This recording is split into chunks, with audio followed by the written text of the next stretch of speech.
Okay, good afternoon. Hello, my name is Chris Williams from the University of Edinburgh and also the Alan Turing Institute, and I'm going to be talking about time series this afternoon. I've got basically two lectures coming up. What we're going to talk about is, well, obviously there's a wide variety of time series, financial time series, meteorology, speech, and also not only sort of time series, but also other sequential data like, say, DNA sequences, and also sequences of words in language or in video. So there's a lot of different kinds of sequential data out there, and we're really going to think about two kinds of problems. One is we might want to predict the future values of a series, and of course financial time series is a classic example of trying to do this. But we might also want to do other things, like for example if we're given a video of an object moving in a scene, we might want to know where the location of that object is. Or if we have a DNA sequence, we might want to know where the genes are, or we might want to pull out words out of speech. So we might want to sort of annotate the series that we have with predictions about some other variables. And basically I'm going to focus on latent variable models for sequences. I will actually at the beginning of the second lecture talk a bit more about classical sort of ARMA models, so autoregressive moving average models, but most of the time I'm going to be focusing on hidden Markov models and the Linear-Gaussian hidden Markov model, or the Kalman filter, or the linear dynamical system. So, and basically this lecture is about the HMM, and then we'll talk about the continuous state in the second lecture. So, as I've sort of been alluding to, these kind of HMM kind of models are actually used in a lot of different applications: speech, in molecular biology, for linguistics. We might use them in, say, neural data analysis and so on, and also certainly on the continuous kind of Kalman filter, tracking objects in time. So if we have hidden Markov models, we want to talk about their structure. We'll talk about some of the inference problems associated with them. What do we need to do in order to actually do inferences with them? The part of that inferences will be based on recursion formulae. We can talk about things like the Viterbi alignment, which I'll explain later. Once we've got the model, this is sort of inference in the model. We also have the problem of learning the model. How do we train the hidden Markov model? We'll talk about that. And I've highlighted here some different books where you can read about this stuff. So Chris Bishop's book, David Barber's book, and also Kevin Murphy's book.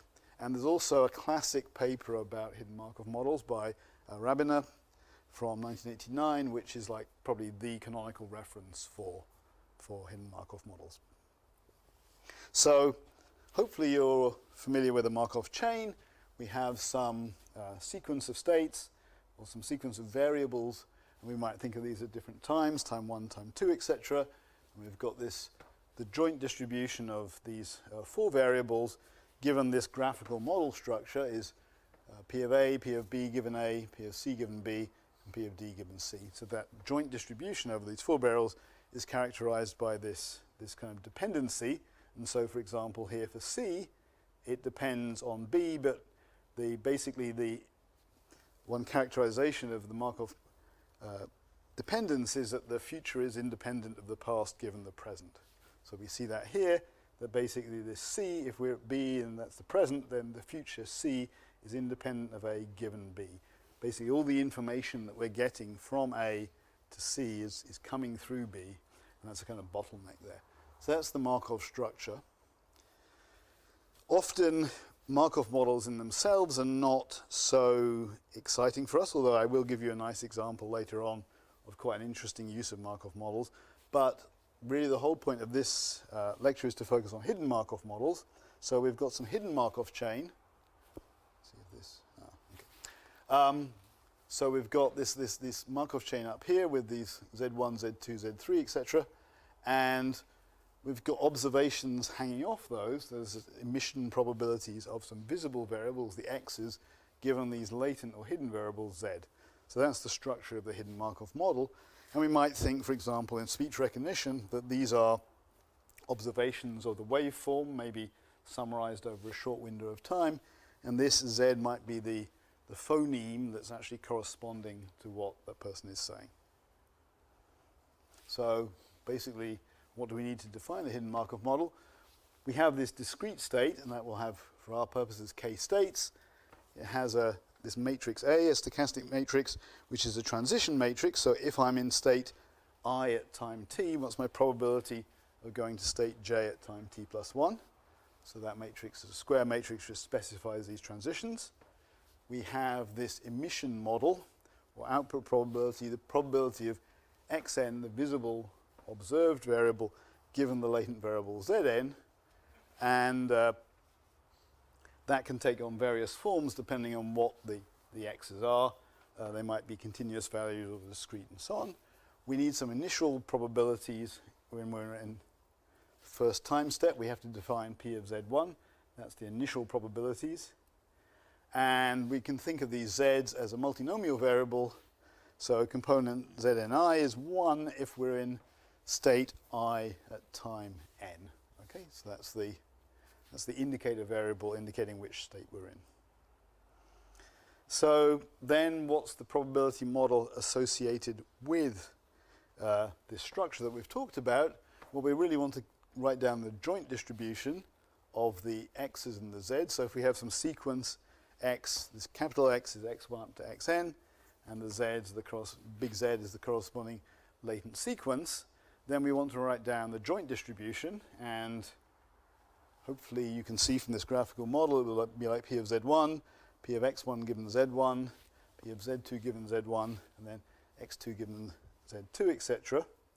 So what we see is this initial probability, P of Z1, this emission probability, x1 given Z1, this transition A of Z1, Z2, and then the emission P of x2 given Z2, and so on.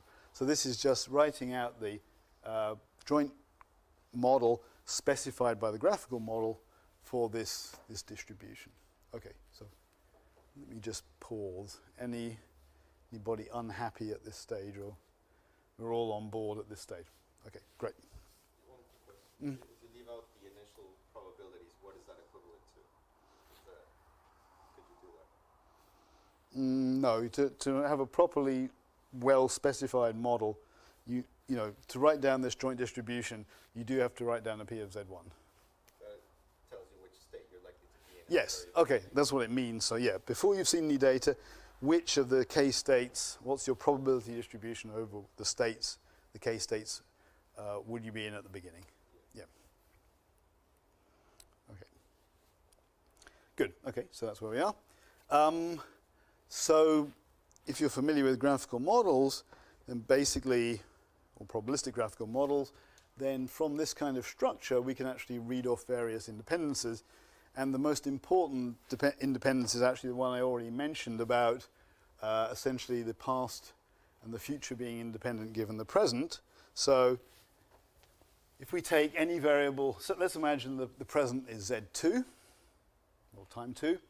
Then if we take any variable over here and any variable on this side, then everything will pass through this Z2 here, okay? So basically, we can see, for example, that Z1 and Z3 are independent given Z2, they're conditionally independent. And this is actually true for any other Zs in the sort of past and the future. And it's also true for the X's and so on. So if we take this, say, Xn and X1 are independent given Z2, or indeed any of the intermediate Zs. Now, the only other thing that's actually interesting is that actually, if we condition on the X's rather than the Zs, we actually don't get any conditional independences. Because basically, if we imagine conditioning on X2, well, then there's a path running here, say, between X1 and X3 that runs through Z2, which is not blocked by this graphical model. So there's some ways to read off conditional independences from graphical models, but basically, this stuff tells you about these conditional independences. Okay, so yeah, I mentioned this here, that the same is true for the X's, and that we don't really get anything from conditioning on Zn. There's another way to think about this if you're used to mixture models. So maybe you'll take a relatively simple example, say Xn is a continuous observation.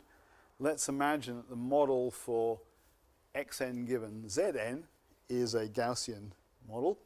We have this discrete label, this discrete Z, So what we'd end up with is a mixture model.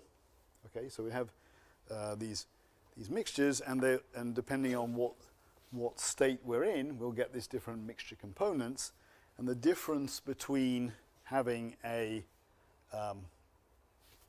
simple mixture model, in the mixture model, basically what would happen is we remove these arrows between these time points here, because there's no sort of notion of time, and we just say, okay, there's a latent variable z that generates data point x1. There's another independent variable z that generates z2 that generates x2, and so on. So the difference between a sort of simple mixture model, where the data is sort of IID, and the dynamical model is that we have this underlying dynamical model on the states here. Okay. So just for a bit of language, you may be very familiar with this kind of model, but you might call it a finite state automaton. So really this is the same thing, okay? Here I've drawn it as a probabilistic graphical model. Here I've sort of drawn it in the finite state automaton way. And now these circles represent states that we could be in. And so if there are 3 states here, that's k is equal to 3. And we can have these probabilities of these transitions, maybe going from, say, state 1 to state 2. That's A1, 2. And so this notation, which was sort of hiding this in the previous slides, is kind of now more exposed. And given this state that we are in, and these states are the states that the z's can take on, then we can have an emission distribution conditional on that state. So this is, if you're familiar with finite state automata, you really know about this stuff already. You may not have quite thought about it in the same probabilistic way. Okay, so that's the model. And now we really want to do 2 things with it. We want to do inference in the model, and we want to do learning of the model. That's basically true for pretty much any probabilistic model. We want to do those 2 things. So one thing we can do, and remember that the z's are hidden, we don't observe them. One thing we might want to do is to calculate a probability distribution over the different latent state sequences. So let me just sort of expose that a little bit. Say we have these different time steps, and imagine we had 3 states, then we can sort of write out this trellis of paths through that state space. And actually it's fairly easy to see that if there are k states and there are n steps, that's going to be k to the n. So the naive thing that we could do is k to the n. And so we probably don't really want to do this, because this is actually sort of exponential in n. So we want, because we just have to enumerate all those states and give them probabilities. I mean, there are clever recursive ways to compute things, but still, actually, we don't really want to enumerate all those. So one thing we could do is we might want the marginals. We might want to say, given a whole bunch of x's, I want to know the posterior probability for Zn, given the x sequence. I might want to do that conditioned just on the data I've seen so far. That's the filtering distribution. I might want to do it conditioned on, say, for some time in the future, n relative to s, that's prediction, or something called smoothing when I've got, it's easiest to show graphically. Filtering says I run up to time t and I just see the data up to that one. Prediction says I've seen the data up to this point here, I want to predict ahead. Smoothing said I've seen data running past t, and now I want to bear in mind what I saw in the future and how that changes what my beliefs are at time t. And certainly there will be, in general, a difference between the filtering and smoothing distributions. So those are the kinds of tasks we might want to do. We might want to just calculate the probability of the visibles, the x's, summing out over all possible z's. That's also easy to do.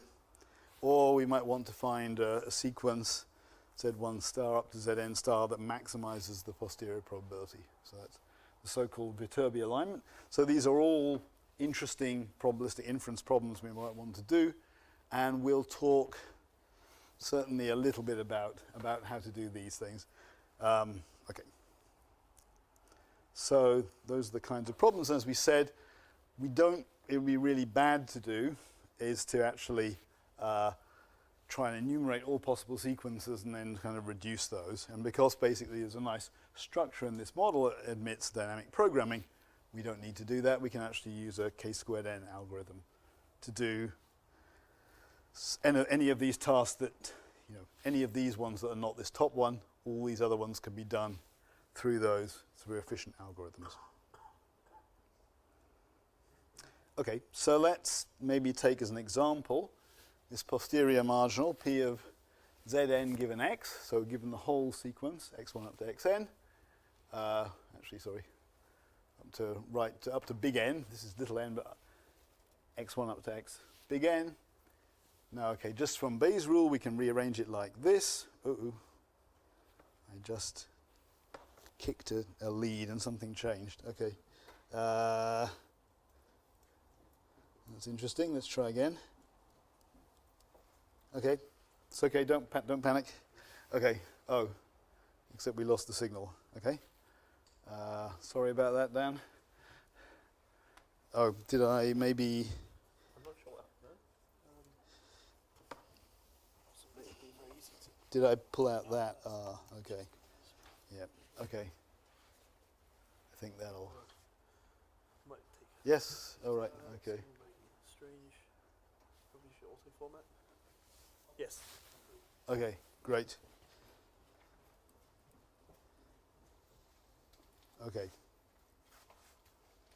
Good. Okay. Dealing with technical gremlins on the fly. Okay.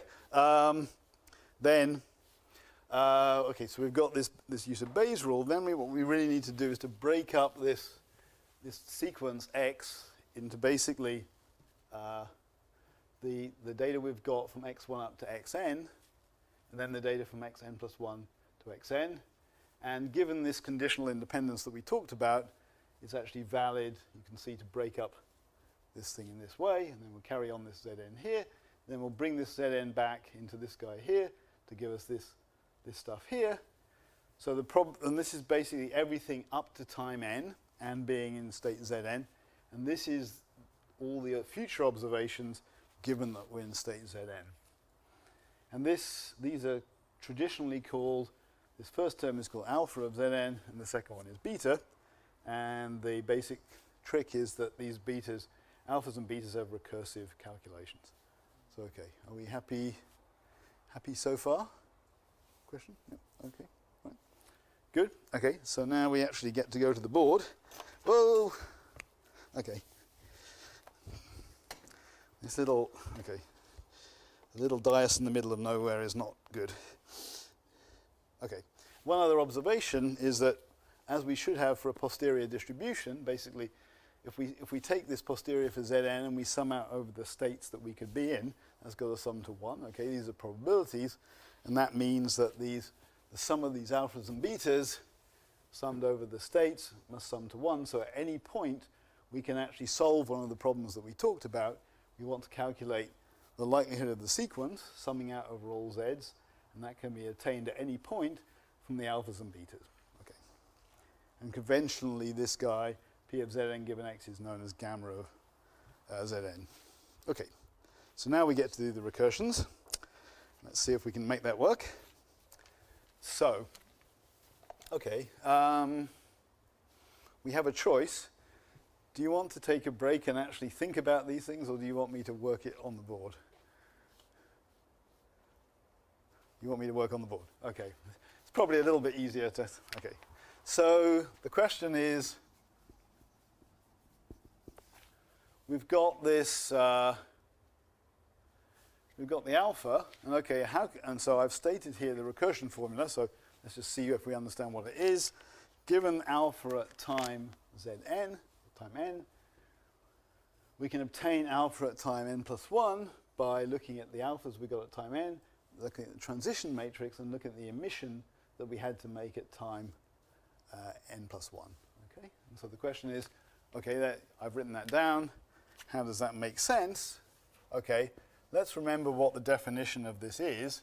This is the probability of x1 up to xn, xn plus 1, and Zn plus 1. Okay, that's the definition of the alphas. We saw that just here, basically just translating from Zn to Zn plus 1. That's what we've got. Now, one thing we can do is that we can introduce a Zn and then sum out over it. Okay, so this is a valid manipulation. We have this joint distribution here that includes Zn. If we sum that out, we get back to this joint distribution, so that's all fine. This was actually, but you can tell this is a smart thing to do because actually we wanted to have a sum over Zn, right, in the formula, so it's good. Now what we have to do is to break up this guy here using the conditional independences that we've got in the model, okay? So one thing we might do, for example, is to say P of xn plus 1 given everything else, so that's x1 up to xn and zn plus 1, and then probability of all the rest of this stuff.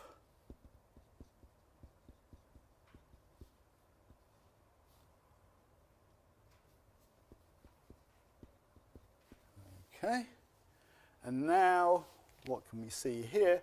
Well, if we go back to the graphical model, I won't flick through the slides, but basically we know that the condition that xn plus 1 directly depends on zn plus 1, and everything else here is irrelevant. So this is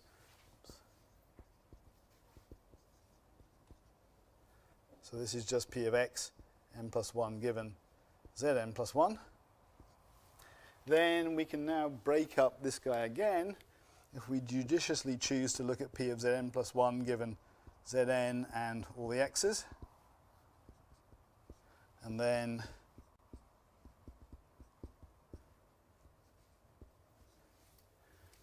okay, so far so good. And now what we know again from the conditional independences, that this is just P of Zn plus 1 given Zn. And also, what do we know about this? Ah, very good, yes. Yeah, which was definitely good news because I hope I haven't made any mistakes. Basically, this is exactly what we wanted here for our recursion, okay? So just one first question. So Zn, so we are summing up over all possible values that Zn can, right? Yeah, so the sum here is over the k states that Zn can take on. Right, good? Yep. Okay. Any other questions? No? Okay. And basically this is just pointing out we know how to initialize this. We know that alpha Z1 is just P of x1 and z1, which just decomposes this way. So we can initialize this recursion somewhere, and then we can just run it forward. Okay.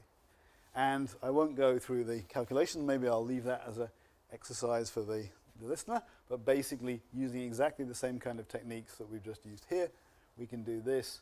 And so we can get these betas. And the point here now is that we actually start from this alpha recursion starts at time 1. The beta recursion actually starts at time big N and runs backwards through the chain. And so you see here we've got a beta n plus 1. And now we're getting a beta Zn. And so when we do this, we actually get the alphas coming forward, the betas going backwards. And then if you remember to compute those gammas, the marginals, at any time we take the products of the alphas and the betas. Okay, so that's the basic calculation. And certainly this is just saying that, of course, we can actually calculate this P of x, the likelihood, through running through just through the alpha recursion. At the end of the alpha recursion, when we get to time big N, just by summing out the alphas, we actually get P of x. Okay, so as each step is order k squared, we've got this, basically we've got these, if we consider one state at time n plus 1, there are k possible states it came from in time, the previous time step. You have to take into account all of those. And basically, because we have to do that for each of the k states, it's order k squared. Okay, so this is very classic alpha and beta recursion for inference in hidden Markov models. Pause for breath. Any questions at this stage? Okay, great. So, as I said, we can do a very similar kind of process. And basically, if you know about graphical models and you know about sum product and max product, then basically, rather than summing out over the z's, we can actually max out, and that will give us the Viterbi alignment. So that's the highest posterior probability sequence that generates the data. Okay, there are other things we might want to do. Again, this is a nice sort of example. We might be interested in the joint posterior of Zn and Zn plus 1 given x, and basically that's all calculatable again in terms of our alphas and betas. This will turn out to be, we'll need this calculation when we actually do the training of the hidden Markov model. So, right, we've talked about inference problems. Now we pop the stack, talk about learning problems. We've got some model. We have some parameters in it. We have the transitions A, and we have the pi's and the emission probabilities. Maybe we'll call those eta. And then these are the parameters of the model. And the basic observation about the hidden Markov model is that actually if it wasn't hidden, it'd be really easy to train, right? Because if we actually want to train a Markov model, if we just know the state sequences, it's actually very easy. I'll just talk about that in a minute. And similarly, if we know the x's, the z's and the corresponding x, let's assume that that model is fairly easy, like it's a Gaussian or something like that. So it's, again, fairly easy to estimate. So the problem comes about because we have this unknown hidden state. And basically, the standard trick for dealing with that kind of issue in statistics is the so-called EM, or expectation maximization algorithm. And we'll see, we won't derive this in full, but I'll show you the kind of updates that we get for the HMM. So let's just talk about this first. If we have a Markov model and we have transitions, say Aij is the transition from state I at time n to time j to state j at time n plus 1, well, what's our obvious maximum likelihood estimator for that? It's just we count the number of times in the sequence that we transition from state I at time n to state j at the next time, and we divide by the number of times we're just in state I at all, right? And that is just going to be an estimator, maximum likelihood estimator of Aij. Okay, so that's pretty simple. It's just counting, right? It's nothing difficult. So that's the estimation of a Markov model. And then the question is, well, how is that going to get modified by the EM algorithm? But just let me give you an aside. As I said, often Markov models are not particularly interesting for data analysis. They're kind of too simple, but there's actually a really nice example of something where Cadez et al. Actually observed the pattern of users on a website, and so the website was kind of grouped into various areas, I don't know, sort of news and maybe technical support and so on like this, and we can watch how users transition between these different areas, and then maybe we want to kind of cluster users, try to understand what they do, and so we can actually think, well, we want to have a mixture of Markov models, and then we can sort of observe, we can characterize what users are like, and try to understand, for example, what fraction of our users are just using us to look at news sites, or however it's going to work. So that's actually quite a nice idea of how to characterize what's going on and use them for interesting purpose. But this is the transition matrix. And okay, basically what we can do, and we talked about this psi variable here that we calculated, this joint posterior of Zni and Zn plus 1j. And so basically what we can do is just replace those hard counts, which are either 0 or 1, either are in state I at time n and state j at time n plus 1. Because we've got inferences, these are no longer 0 or 1s, these are so-called soft counts or probabilities, but basically we just do the same thing as we did before, but making now use of our probabilistic inferences here. So again, it's kind of soft counting. And similarly, I won't go into details, but for the if we had a discrete observation, so it's just a multinomial, conditional on the z, then basically, again, it's just counting. And again, we make use of these posterior probabilities, these gammas that say, what's our probability of being in state I at time n. So it's nice to go through all the proper maths, but the good news is that actually, if we do that, we end up with relatively intuitive kinds of updates for this. And the other nice thing about the EM algorithm in general is we can show that it does not decrease the likelihood on each iteration. Okay, so, which is a very nice property. We don't have any learning rates or anything like that. So these, the EM algorithm as applied to HMMs is called the Baum-Welch algorithm. This is from the 60s. Actually, turns out that actually people like Baum were actually working for the NSA in the States in the 60s. But they published this. So that's the kind of, these are the kind of updates we get. Okay, so as an example of this, I'm going to give you a slightly unusual example, which is about an application that one of my students did with me on this quite a long time ago, and it's about harmonizing chorales in the style of J.S. Bach. So in this case, what's visible, if we have the melody that's visible, and we have the hidden states, we want to know which chord should be associated with that. Now, I'll talk a little bit more about the technical details here.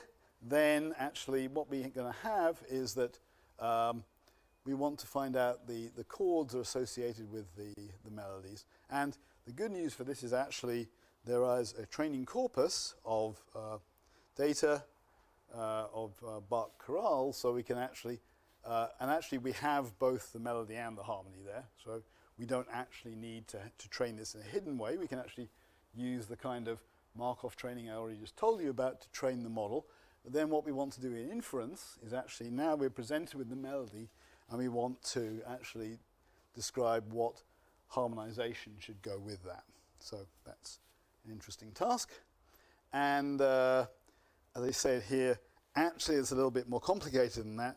We might want to decide what chord we want to play, but then we might want to decide about actually what inversion of the chord we want to use and potentially some ornamentation, because if you just play chords very clunkily on every quarter note, it sounds very dull, so you might want to do some ornamentation. So it actually is a little bit more complicated, I'm saying, but the basic idea is actually to use hidden Markov models for this stuff. So I'm hoping that we can have a live web demo of this. So if you follow the URL here, you will get to this guy here. Oops. And let's see if this works. Oh, I see. Okay. There's a missing plugin. Okay.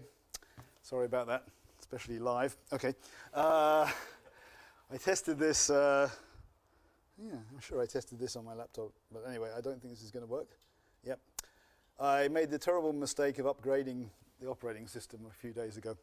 Okay, so live demos are always dangerous, but maybe what you can do in your own free time is to actually have a go at this. I'll tell you what you'll see. So you might pick a tune here. You can play the melody.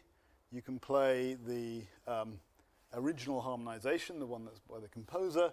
You can play what's called the AI version, which is the Viterbi alignment. And you can also play what's called worse AI, is that basically, as well as actually obtaining the Viterbi alignment, we can also sample from the posterior over harmonizations given the data. And so that will give us something that has lower probability than the Viterbi alignment. And depending on quite how improbable it is, it will sound better or worse. So I invite you to have a look at this website and find out about that. And actually, I think that's where I am for this part of the lecture. Maybe I'll just take some questions. Any other questions? Or it's all incredibly clear. That's great. Okay. Maybe not. Yes, one here. Yeah, I probably missed that part. In the parameter update, what exactly is the gamma and C? Okay. Okay, let's see if I can get these slides back.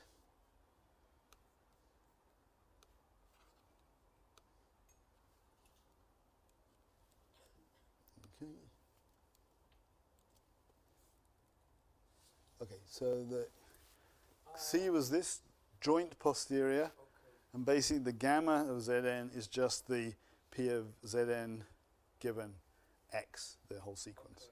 Okay, so these are just the pairwise posteriors, that's the Xi, and the gammas are the univariate posteriors. So yeah, they come together, okay, for example, in here. Yep, like that. I have a question. Mhm. Do the Welch equations like assume some sort of like underlying distribution? Like, so because basically like an average. So can we say that? So it's assumed like it's a uniform distribution in some sort of. No, not really. What it is, remember this is, the way that this kind of thing works is we have to initialize the model somewhere. Okay, typically that might be in a random kind of way. We might sort of randomly choose parameters. Obviously they should be valid transition matrices and things like that, otherwise it will totally break. But you have some random initialization, and then what you want to do is to update these parameters iteratively. So we have to keep doing this thing until, well, we can monitor convergence in the usual kind of ways. We might look if there are change, how big the change in the likelihood is, and so on. So yeah, remember this is an iterative algorithm because of this hidden state. I mean, yes, actually there are, and we'll talk about this briefly. There are actually subspace methods that might at least initialize this in certain ways, but the standard bound-Welsh algorithm is an iterative algorithm. You initialize the parameters usually randomly or possibly on the basis of knowledge that you have, and then you then update. Okay. Okay, so I guess I'd actually been a little bit quicker than I was expecting on this part of the talk, but I'm just wondering whether to, I think I'll keep going for a bit and we'll see about, because I'm sure the second set of slides is longer, so I think we will have a break, don't worry. That will be good for everybody.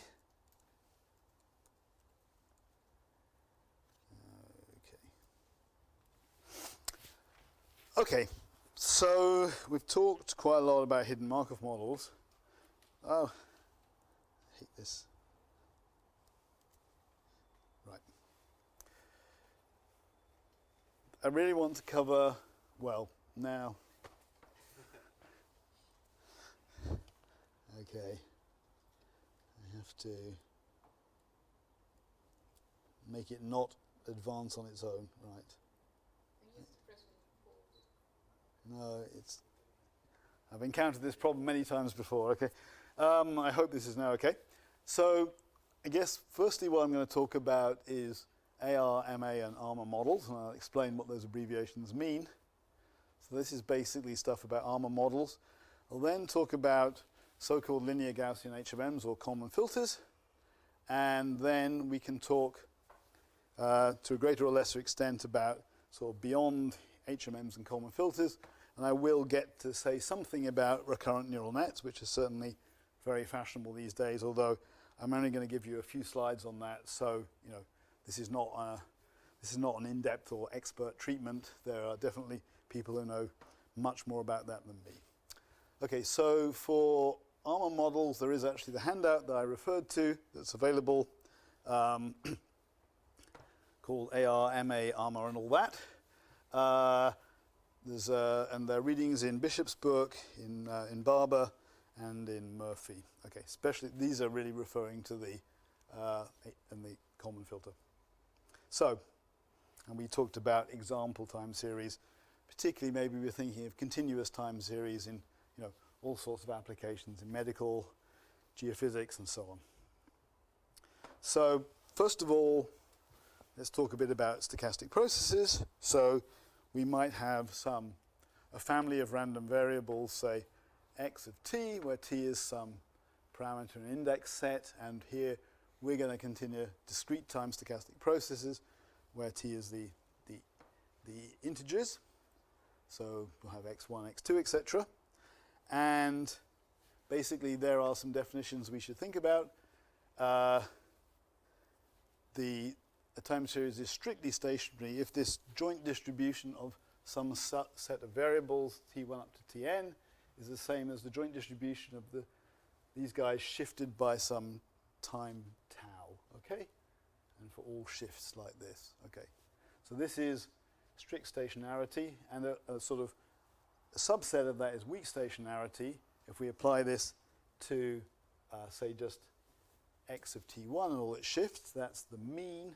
And so we want that to be the same at all times, so that requires that the expectation of x of t is mu for all t. And then the other thing we can look at is the pairwise statistics between t and t plus tau. And if that only depends on tau and not on t, then this is, so we've got stationarity of the first and second moments, so this is so-called weak stationarity. And so this is the covariance function. So, okay, so this gamma is now different to the gamma we had in the previous set of slides, okay. And it's worth saying that if we characterize a stochastic process in terms of its first and second moments, then we can actually come up with a process which has those first and second moments, and this is a Gaussian process. Okay, if the joint distribution, basically if the joint distribution of any finite number of these variables is jointly Gaussian, then we have a Gaussian process with this mean and covariance structure. And basically, when the ARMA models that we study, because we'll be driving them with Gaussian noise, they will actually be Gaussian processes. Okay, so this is general background about stochastic processes. So let's take some fairly simple examples.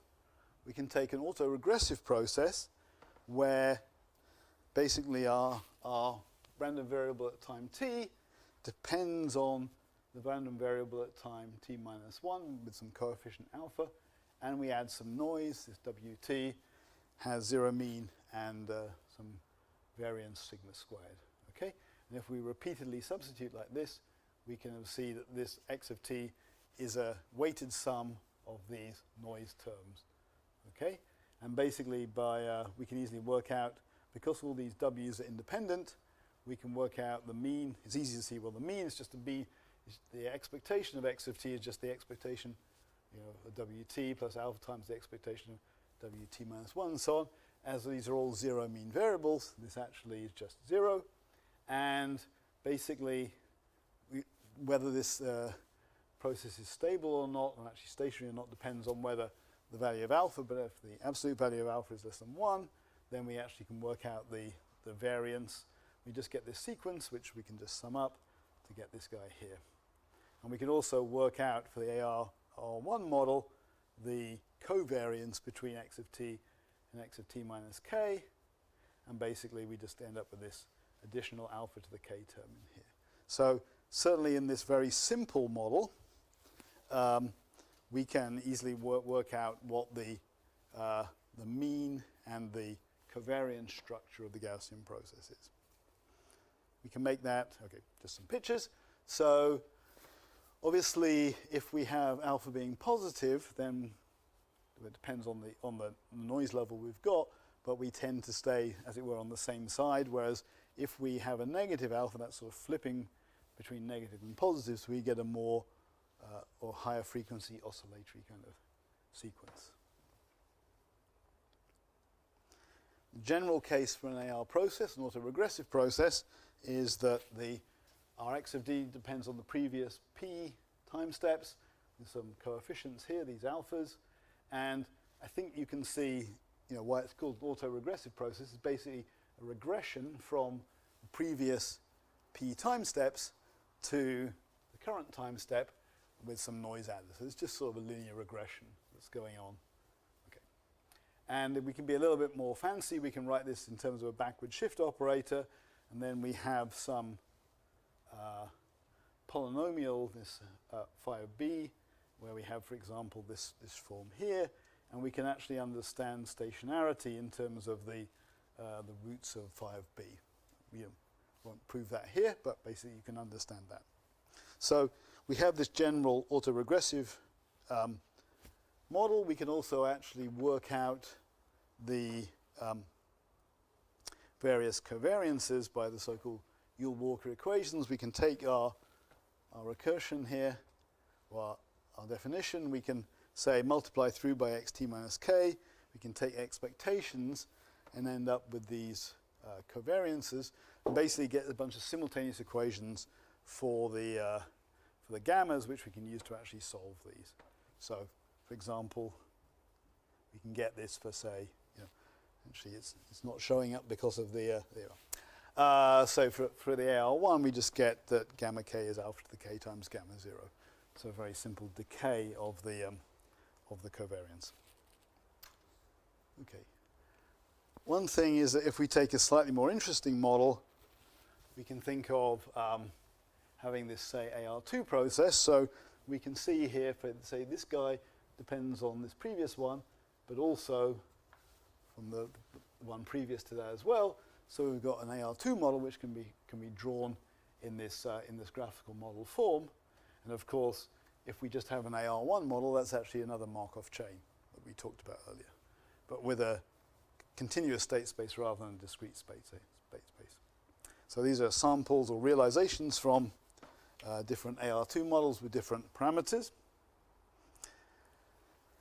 Maybe it's useful to say that, of course, here we're just thinking about having a univariate observation, this x of t, but of course what we can actually do is a trick that might be familiar from, say, stacking ODEs. What we can do is actually have a vector state rather than just a scalar state.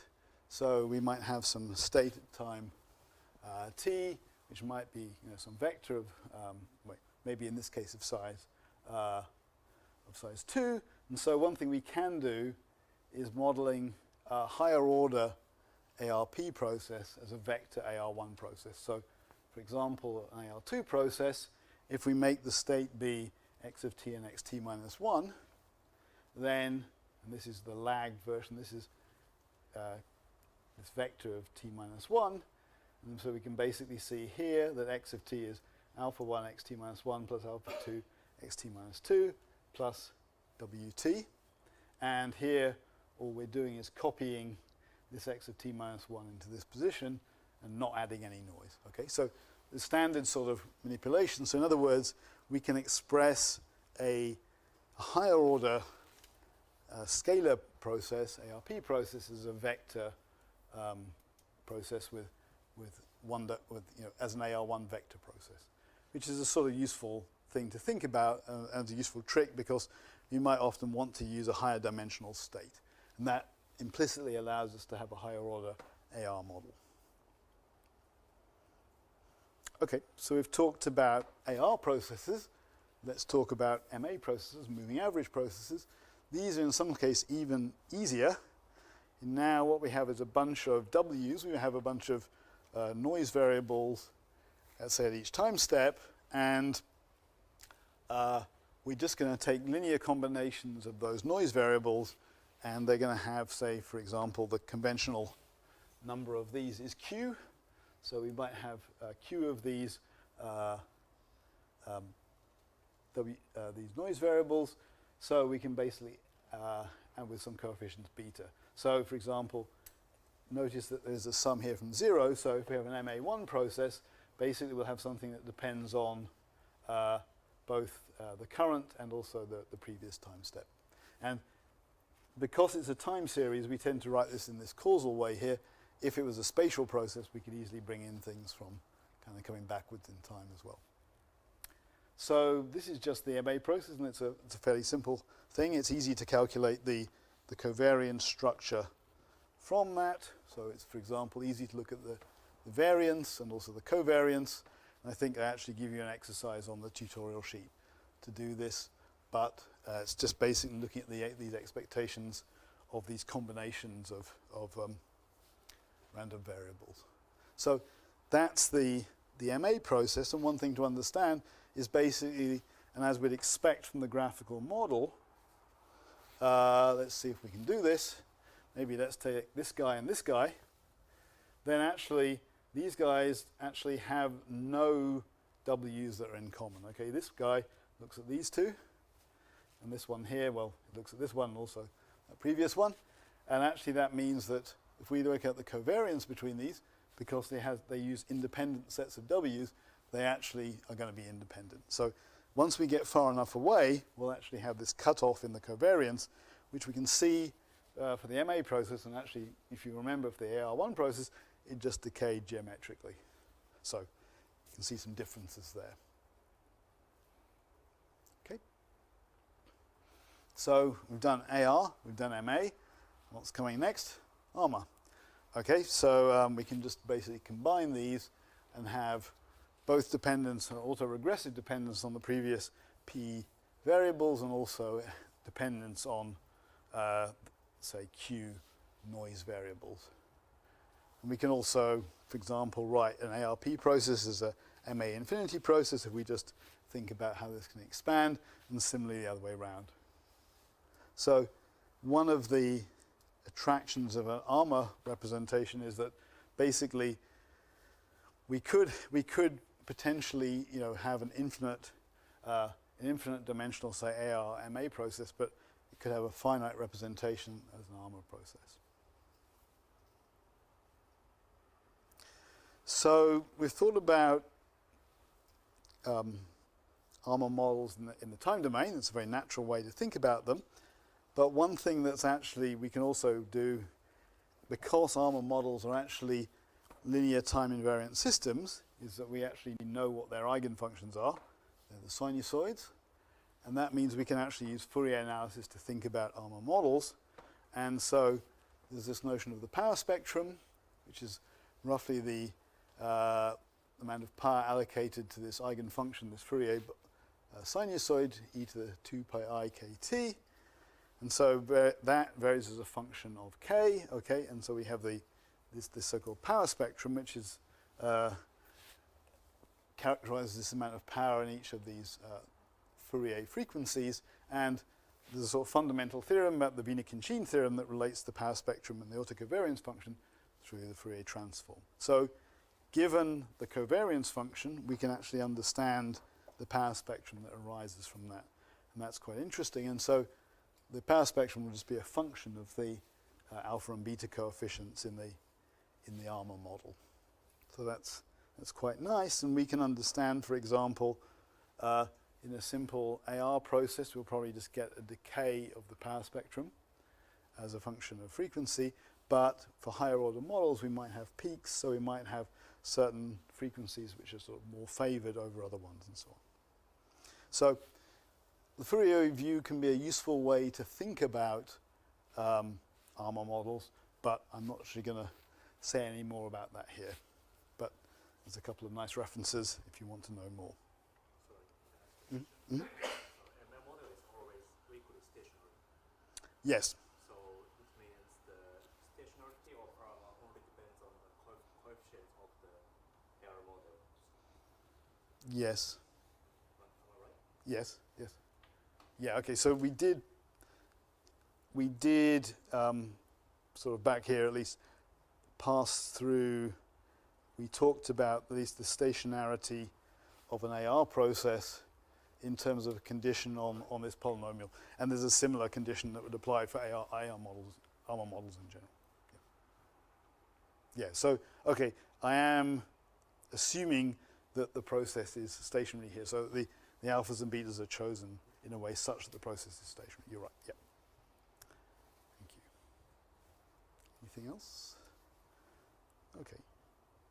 Just maybe to say a little bit more about that. I mean, as is typical, we've described the structure of the model. Now we want to talk about learning in the model.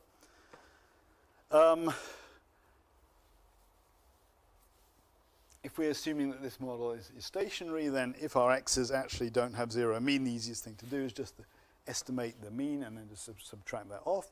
And then what we're trying to do is to learn these coefficients. And in this case, if you remember about an AR model, then basically this is just a regression. This is actually just linear regression. And we can actually just estimate the parameters through linear regression. Okay? And actually, that's the case that even if we had a nonlinear AR model here, haven't talked about those, but basically to the extent it's just an autoregression, we can actually just fit any nonlinear regression method to fit these to make this prediction of xt given the p previous observations. If you're doing a more general ARMA model, then the way I would think about this at least is to think that, remember this is a Gaussian process, so actually this time series of all the observations we have is actually a joint Gaussian with a particular covariance structure which we can actually compute from the ARMA model. And that means that we can then actually just optimize that with respect to the parameters. And at least being a machine learner, I'd probably use gradient descent kind of approaches, although maybe there are also more sophisticated approaches that could be used there. So at least that's how, again, thinking about doing maximum likelihood fitting. For AR models, we have a sort of direct method, but otherwise we might consider just basically be able to compute the likelihood and then actually optimize it. And yeah, to say a bit more, one other question, of course, that you'll face in an ARMA model is to say, well, how do I know what P and Q are? There's a whole sort of literature about this. And so there's the so-called Box-Jenkins methodology. One thing that we can see is for a straight MA process, actually, if we looked at the covariances, there should actually be a cutoff after Q, lag of Q, in an MA process. There's actually something corresponding about the partial autocorrelation coefficients for ARP processes. But in general, I think this is a model order selection problem, like any other model order selection problem you might occur. Like you might, for example, in HMMs, you might want to know what K is, right? How do we choose K? And in the same way, often what we want to do is to do some sort of, say, penalized likelihood approach, or we might want to take a more Bayesian approach where we integrate out and calculate the evidence of different, or the marginal likelihood under different models. So this is the same problem that we face elsewhere. Okay, this is just a couple of pointers to a couple of relatively introductory books about time series. There's also in the handout, there's also a reference to a more serious kind of advanced technical level for time series. So let me pause for any questions here. Okay, so I think we're actually now at about a good place for a break. So maybe we'll have a 10-minute break if that's okay. So if you're interested, come back and we'll continue talking about, we'll talk about Kalman filters and then about things beyond that and also some recurrent neural nets. Okay, thanks. Welcome back. To continue on, I want to talk about Linear-Gaussian HMMs. So sort of hidden Markov models with the same structure that we saw before, but with a continuous state space and typically continuous observations.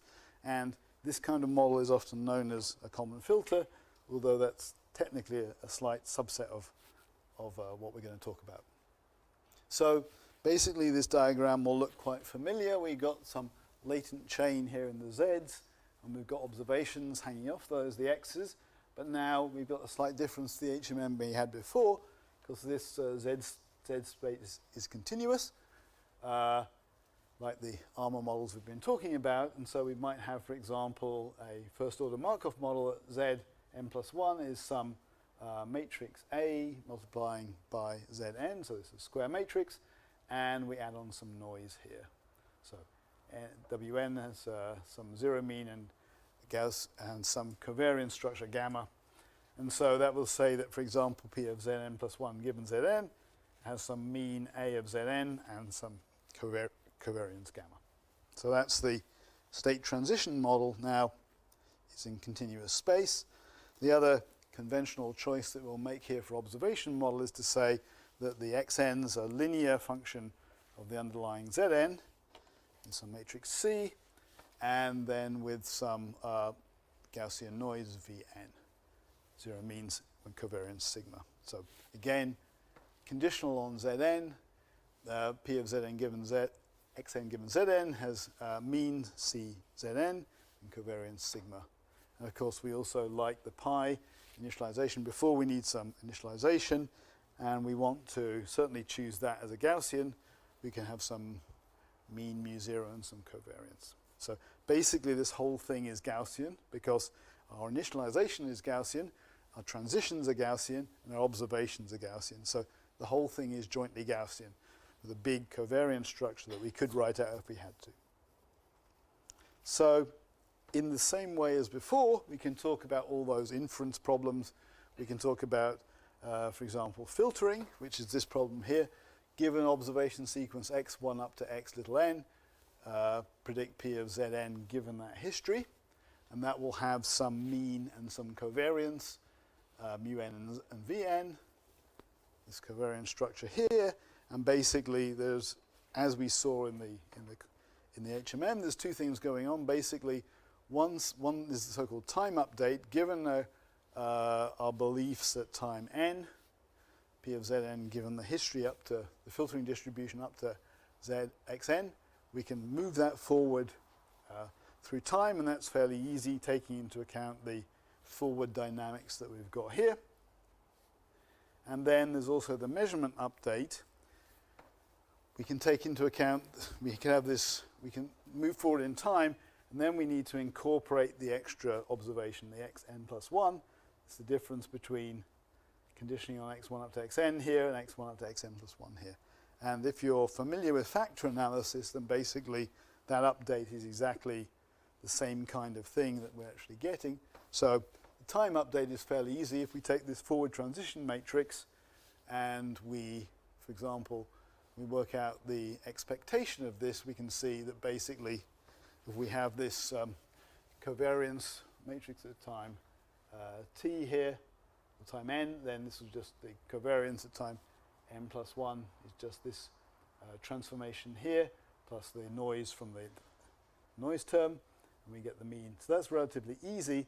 The measurement update is a little bit more complicated, but it basically turns out that we update. What's happening here is that this is a times mu n, is just see here, if we take expectations on this, then basically Zn has mean mu n, so this is just the expectation at time n plus 1, bearing in mind the information from time 1 to time n. This is the mean, and then here is an update that depends on the difference between x n plus 1, the observation, and this is our prediction for x n plus 1. Okay, so a mu n is z n plus 1, the expectation, and this c is the emission matrix associated with this. So we want to look at this difference, this residual between our prediction and what we actually observe, and we want to multiply that by some matrix, and this k n plus 1 here is known as the Kalman gain matrix that depends on basically a bunch of terms involving the parameters of the model, okay, and also the covariances that we end up. So this is the definition of Pn, and then we get this, so here's Pn here, and then we get the Vn, the covariance after we've seen the n plus 1 data point. So you can work through all the matrix equations yourself, but basically we have this, as we'd expect, in the same way as we had for the HMM, we have a recursive update for these filtering distributions. Okay. So that's what's going on. And as I say, I haven't derived that all in detail. One other thing we can do as well is actually, as well as doing filtering, just taking into account what's happening up to time m, we can also actually take a whole sequence, and just like in the HMM, we can run smoothing, and that's the so-called Rauch-Tung-Striebel smoothing. So these same equations can be applied here to do the smoothing updates. Okay, so that's that part. Okay, so we've got a model with latent variables. What's our favorite method for estimating the parameters of a model with latent variables?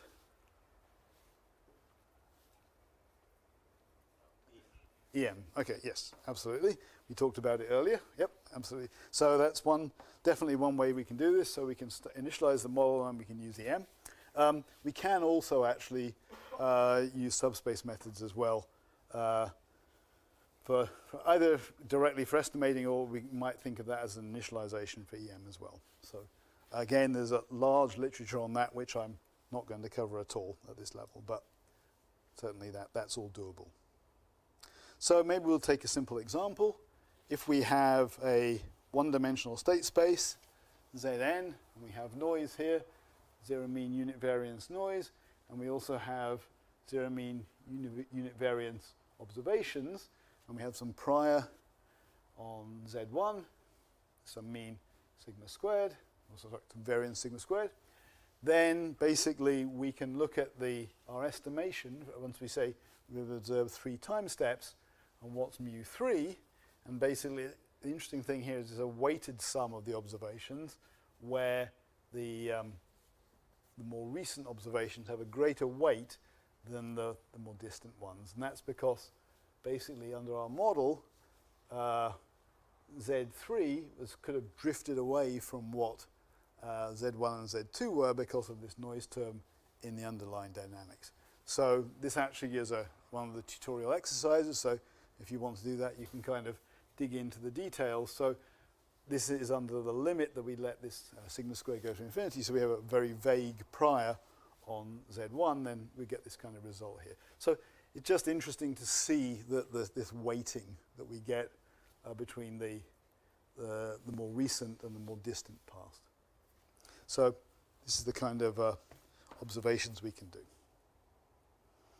And basically this kind of Kalman filter technology underlies a lot of things like, say, GPS systems and so on. Basically, this idea of having noisy observations and actually wanting to update those and make the best estimate we can, can be used in all sorts of places.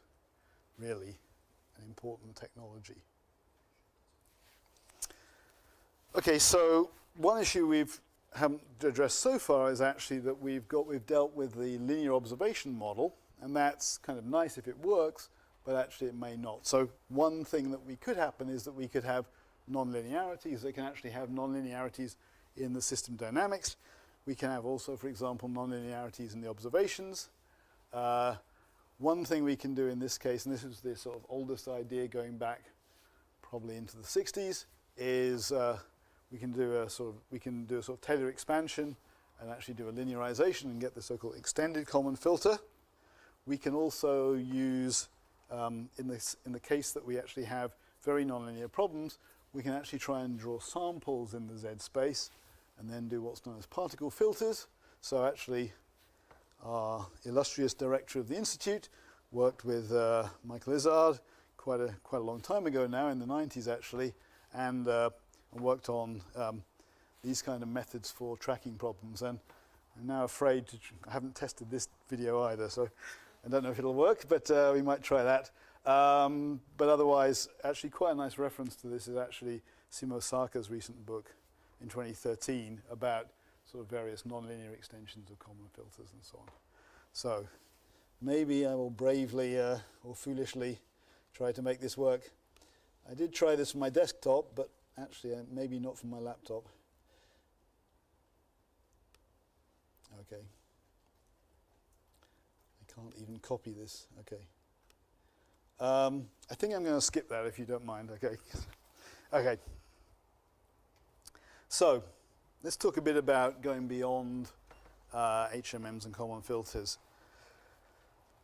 Here's a sort of laundry list of things that we can talk about. One is switching linear dynamical systems, and the kind of elaboration of that I've worked on, factorial switching linear dynamical systems.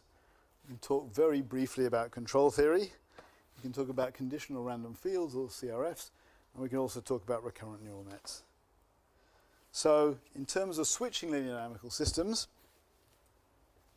we can take our linear dynamical system here. So if we remove this part of the graphical model, this is just our latent chain in Z space and our observations. But then we might be in some situation, maybe we're trying to observe people doing things, and they might be running, they might be walking, they might be jumping, and so on like this. And so maybe conditional on that state, that discrete state, such as this type of motion they're trying to do, then maybe the linear dynamical system is quite a good model for it, but we actually might want to have switch variables as well, discrete variables. This is a kind of combination of the HMM with the discrete state along with the continuous state we have in the linear dynamical system. And this is the so-called switching linear dynamical system. Now, one of the nice things that we had in both the HMM and the linear dynamical system is we actually have tractable inference, whereas actually it turns out that there is actually no exact inference for switching linear dynamical systems. Lerner and Parr proved this. But still, one can do all sorts of approximations to actually do inference in this system.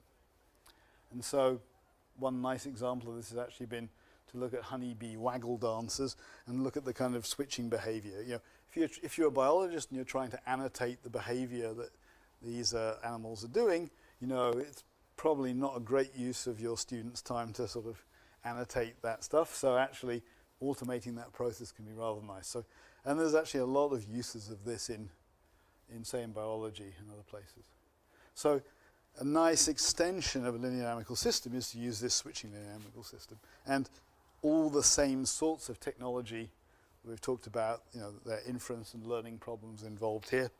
Let me say a bit more about the factorial switching linear dynamical system. I work with my former PhD student John Quinn and a clinician Neil McIntosh. Here we've got the same thing going on. We've got a linear dynamical system. For technical reasons, we've got something called artifactual state. But here, what we're doing is we're measuring the vital signs of a patient. In this case, it was a neonate. We're measuring the blood pressure and heart rate and so on. And we're trying to actually find out what the true underlying values of those variables is. And one of the problems is that actually there may be certain kinds of artifact that's going on that's actually messing up our observations. So we might have, for example, a blood sample. And when you take a blood sample, actually you stop observing some of the channels here properly. So we see corruption of those. So we might want to infer the underlying latent state. So we want to think about having these discrete variables, and they might be physiological variables. They might be things like, the patient has a bradycardia, a drop in heart rate. So we know we want to detect that that's happening, okay? Another kind of artifact, we talked about this blood sample, that would be an artifactual factor where we say, okay, what we're observing is not we're not observing the true values of the patient. We want to sort of explain that away. We don't want to kind of ring off alarms saying, oh, look, things have gone crazy. Let me see if I haven't got an example here, but basically when we have a blood sample, we have a ramp in the blood pressure, and that ramp is just artifactual. We don't want to ring off alarms. We want to say, oh, we understand that kind of artifact, and we just want to sort of maintain our beliefs about the true blood pressure of the baby despite the fact that this artifact is happening. So we can use this kind of structure to actually do these inferences as well. And the reason it's factorial is we've got a factored representation of this switching state, and also actually there's some knowledge engineering that's involved in relating this switch state to how that affects the observations. So that's an example of this stuff in action.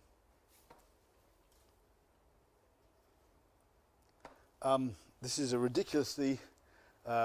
ridiculous to have one slide on control theory, but what I just want to point out is that in the linear dynamical system, we've just had this latent state and we've had these x's, but there's actually something else that we can do, and it's actually very important. There's a whole intellectual discipline called control theory, and this is the linear control version, where as well as the dynamics that we had from the AZN plus noise, we can also have some effect of these control signals. Maybe we're adjusting flaps on an aeroplane and so on.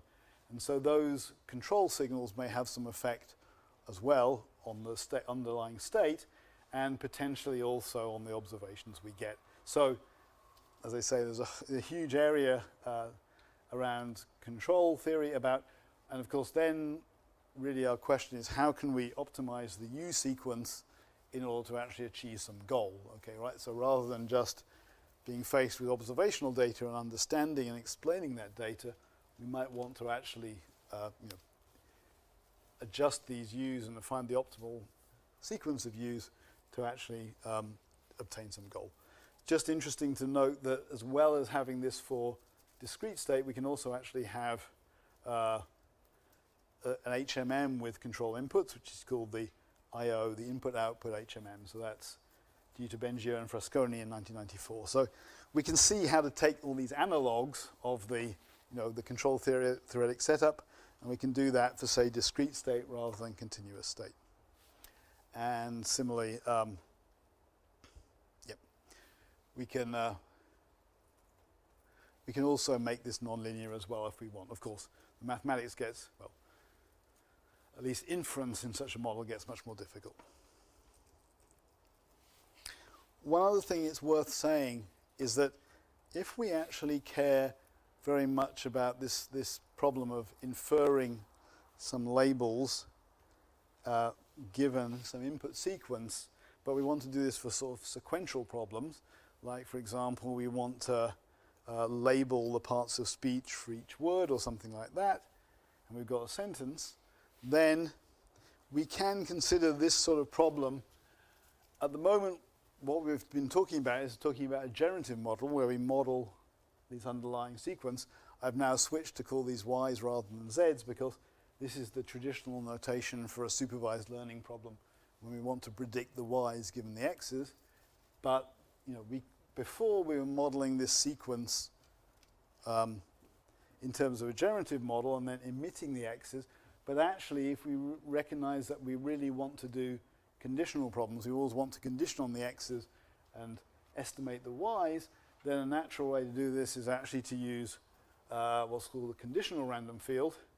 And there we can actually think about setting this up in an undirected graphical model with various cliques. And so in this model here, there are all these pairwise cliques like this.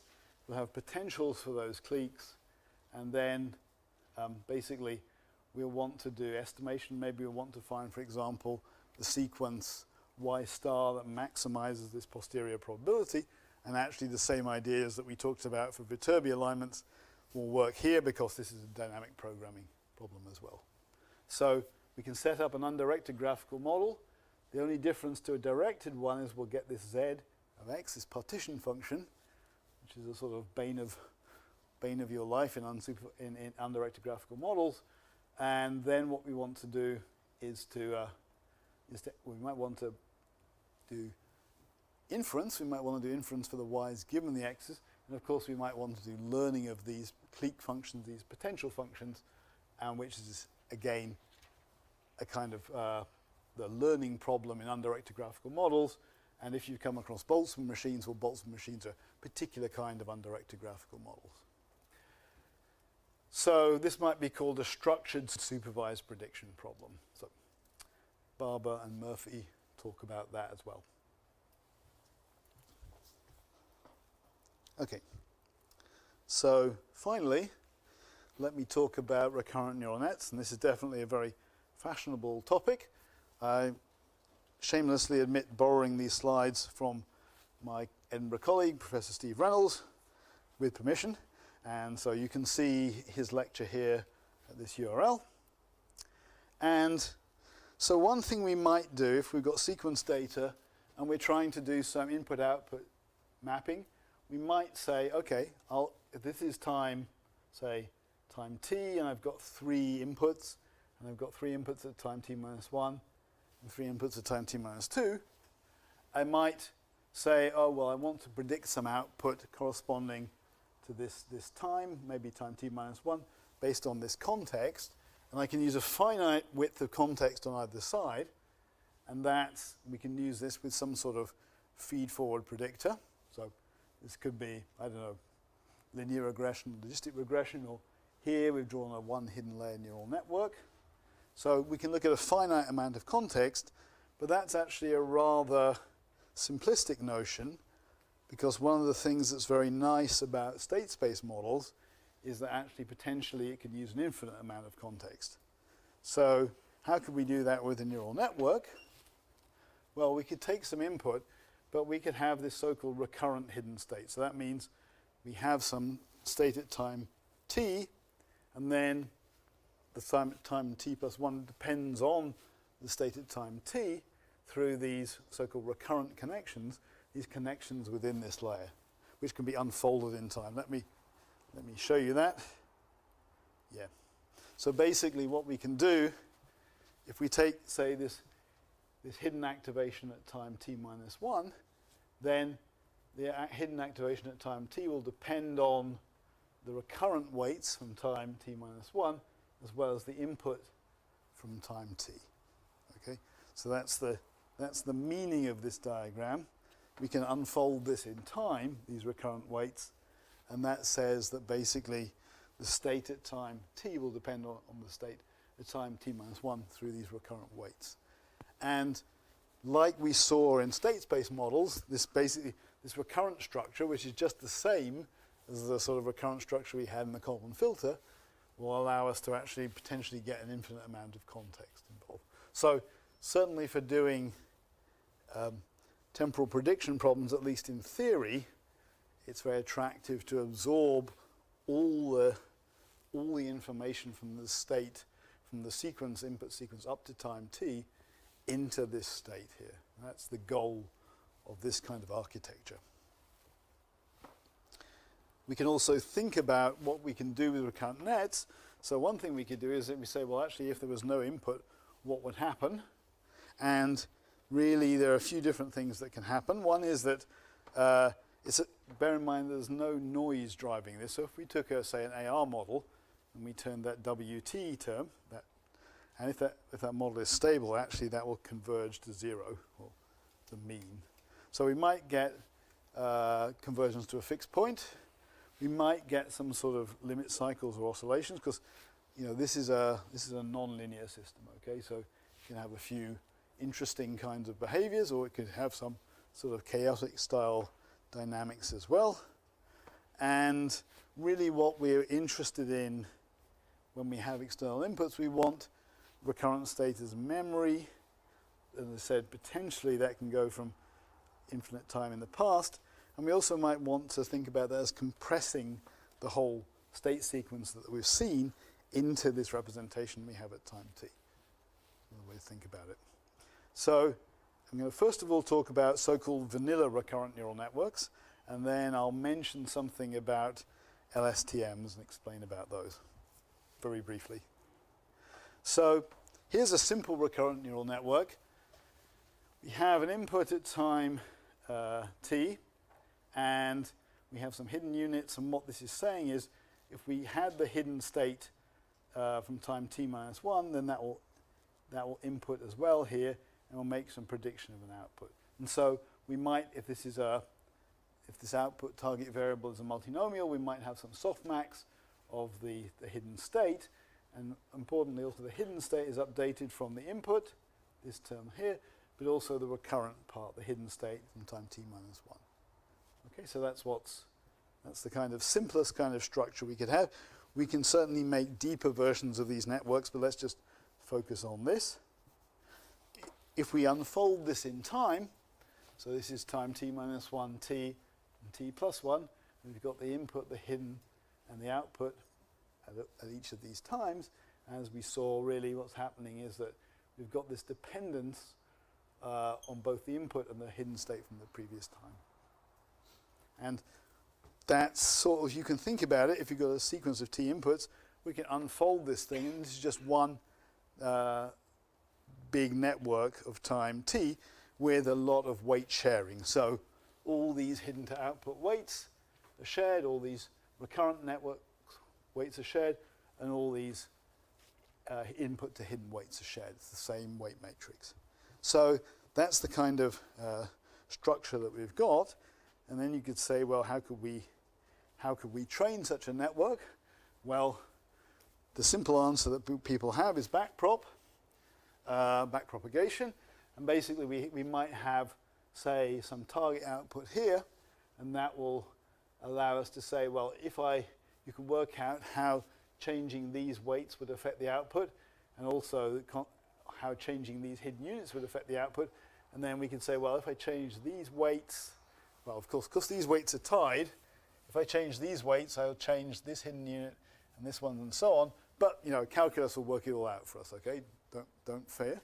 All that happens is we basically just have to take these partial derivatives and add up the partial derivatives with respect to all the copies of weights here. Okay, so that's the kind of thing. So basically we can think about unfolding this network in time, and then just think about how we can calculate those derivatives of the error with respect to our parameters, and then just do, well, the simplest thing that people are doing in neurons at the moment is stochastic gradient descent. So we just calculate the derivatives for some subset of training cases, and then we make an update, a gradient descent update. So that's the kind of thing that's happening. It's worth pointing out one problem with the so-called vanilla neural nets is actually that basically, as you'll see, and if you think about this, because this is a deep neural network, then basically what we're doing is we're getting a whole load of, if we consider the path from, say, here to here, there's a whole bunch of, say, sigmoid units that are going in there, and we can actually end up multiplying together basically all these gradients together when we want to work out, say, the respect to this parameter here. We have to take the whole chain rule of all these intermediate hidden units and so on. So we get these big products of partials all multiplied up. And one problem that can give us is actually it can either lead to vanishing of the gradients. So if the product of all these, each of these components is less than 1, when we product them up, they get very small, or they can actually explode if the gradients are greater than 1. So this is one of the big problems that actually that bugged the actual training of neural networks back in, say, the 1980s and 1990s. So there's a whole bunch of various tricks that people can use, so-called RMS prop and other sorts of things like this. But one current thing, and certainly one of the things which is very current, is the so-called long short-term memory, or LSTM. And basically this has a particular structuring of the hidden state that we might use in order to try and address this problem of vanishing and exploding gradients. Say a little bit about that. So, okay, the LSTM was introduced by Sepp Hochreiter and Jürgen Schmidhuber in 1997. And the key idea is that basically there's some gating of the state. There's an input gate, a forget gate, and an output gate. And I'm certainly not going to go into the details of this, but by basically making use of this notion of kind of explicitly keeping state around, explicitly remembering that state, or else explicitly forgetting it, and then also sort of taking combinations of the stuff that you've explicitly remembered and the new stuff that you've added, you can actually control this kind of this problem of vanishing or exploding gradients. So really this is trying to address this in order to give a state that doesn't explode or vanish. So we're trying to control that state. So this kind of architecture has been quite successful and used in quite a lot of situations. There are variants of this. Is something, for example, called the GRU. Other things may be a slightly simplified version of this, but I guess what I'm trying to convey is that one can try to make specific architectural choices to address these problems of vanishing, exploding gradients. And this looks kind of complicated, but the good news is, of course, that these days it's very easy to get the code for this. Lots of people have tried it out and tested it. So it's actually quite easy to work with these things because people have already done all the hard work for you, of packaging that up in computer code. So just to give some examples of this, actually recurrent neural nets were used in speech recognition. So one of the pioneers was actually Tony Robinson in Cambridge, going back to 1996. And so we might have some things, well, typically in speech, what they would do is to take some snippet of speech and maybe do a short-term Fourier transform or certain other representations. We get some representation of that data. We can then feed that as input into a network. There's some recurrent state, like we just talked about, and then some outputs, and we might predict, say, phoneme probabilities. So this is exactly that softmax case we talked about. We might have a multinomial variable over the different phonemes we might predict, and we want to do this in time. And so this is the kind of thing that was doing sort of 20 years ago. We can now do the same thing with LSTMs. So we have some input, and we might have some outputs, but rather than using that simple recurrent network, we might use an LSTM, which has sort of better stability properties. And we can also do things like we can actually stack LSTMs. So we can make deeper networks through this kind of stacking process. And there's a whole bunch of different variants as well you can do here.